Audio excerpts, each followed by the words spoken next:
নমস্কার, আশা করি সবাই খুব ভালো আছো। নতুন একটা ভিডিওতে সবাইকে স্বাগত। আগের ভিডিওতে আমরা ক্লাউডস গল্পের প্যারা নাম্বার 22 থেকে 25 অবধি পড়েছি। তার কিছু ওয়ার্ড নেস্ট আমরা জেনে নিই বঙ্গানুবাদ সহ।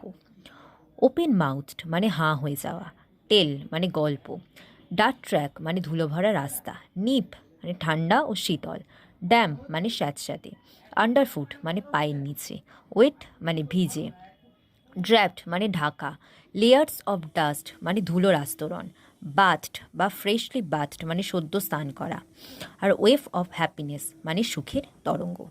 এবার আমরা পড়ার মধ্যে চলে যাই। হি হারিড হোম, সে তাড়াতাড়ি বাড়ি চলল। এখানে হারিড মানে কি তাড়াতাড়ি।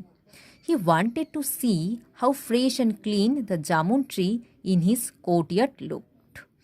সে এটা দেখার জন্য ভীষণ আগ্রহী হয়ে গেল, বা সেটা ও দেখতে চাইল যে তার উঠানে থাকা জামুন গাছটি কতটা ফ্রেশ, অর্থাৎ কতটা তরতাজা ও পরিষ্কার দেখতে লাগলো।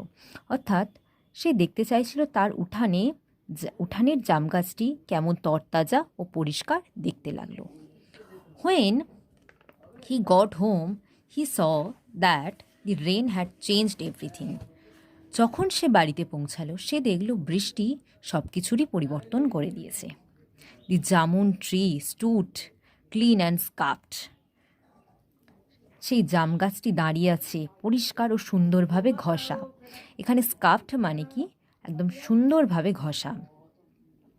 Freshly showered and Ammaji was saying this was good shower thank God. জাম গাছটি দাঁড়িয়ে আছে পরিষ্কার ও সুন্দরভাবে ঘষা ও সদ্য স্নান করা, এবং আম্মাজি বলেছিল ভালো বৃষ্টি হলো, ঈশ্বরকে ধন্যবাদ। Rain drops were still rolling off the leaves off the jamun. বৃষ্টির ফোঁটা তখনও জাম গাছের পাতা থেকে গড়িয়ে পড়ছিল। রোলিং অফ মানে গড়িয়ে পড়েছিল। He stood beneath the tree, সে গাছটির নিচে দাঁড়িয়েছিল।